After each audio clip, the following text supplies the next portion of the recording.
आपण कुठल्याही हिंदू मंदिरात दर्शनाला गेलो आणि दर्शन झाल्यानंतर आपल्यासोबत जर कोणी वडीलधारी व्यक्ती असेल तर ते काय करतात की 2-5 मिनटं मंदिराच्या प्रांगणात परिसरात किंवा ओट्यावर पायरीवर बसतात. त्याचं कारण काय आहे हे विचारल्यावर त्यांना कदाचित सांगता येणार नाही, पण आजच्या व्हिडिओमध्ये मी तुम्हाला ते कारण सांगणार आहे. त्यामुळे व्हिडिओ शेवटपर्यंत नक्की बघा. दर्शन झाल्यानंतर मंदिराच्या पायऱ्यावर किंवा ओट्यावर थोडा वेळ का बसतात? आपल्यापैकी बऱ्याच जणांना आपल्या वयस्क किंवा वडीलधाऱ्या लोकांनी कधीतरी सांगितलेलंच असेल की मंदिरात दर्शनाला गेल्यानंतर दर्शन करून लगेच निघू नये, मंदिरात काही वेळ बसायला पाहिजे. परंतु तुम्हाला माहीत आहे का या परंपरेमागचं मूळ कारण काय आहे? आजकाल काही लोक दर्शनाला जातात आणि वडीलधाऱ्यांनी सांगितल्याप्रमाणे पायऱ्यावर बसतात आणि तिथं बसून व्यावसायिक किंवा राजकीय चर्चा सुद्धा करतात.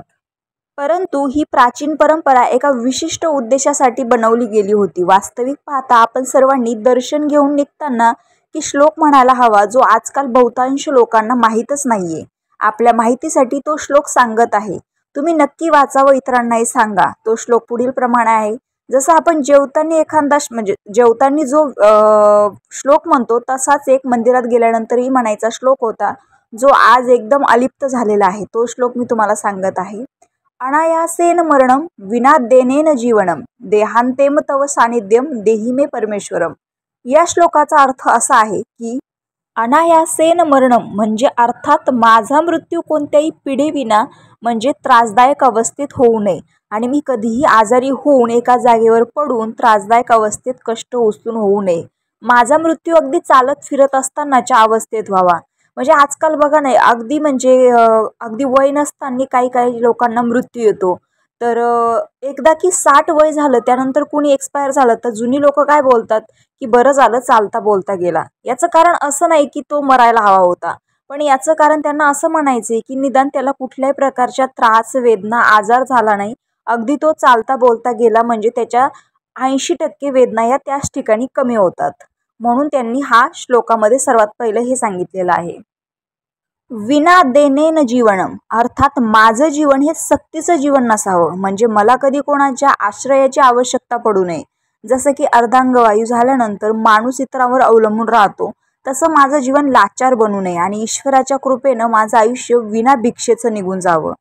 त्यानंतर देहांते तव सानिध्यम म्हणजे अर्थात मला जेव्हा पण मृत्यू येवो तेव्हा तो मी परमेश्वराच्या समोर असतानाच येवो.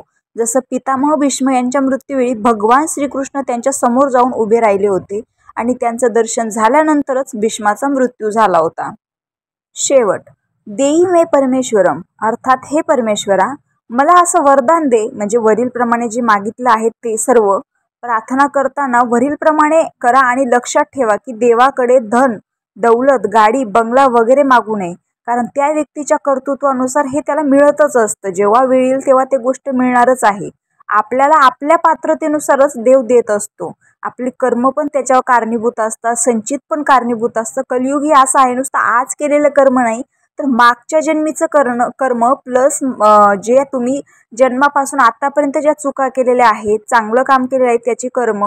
यामुळे देव दर्शनानंतर अशीच प्रार्थना करा आणि ही प्रार्थना आहे, याचना नाही, हे लक्षात ठेवा.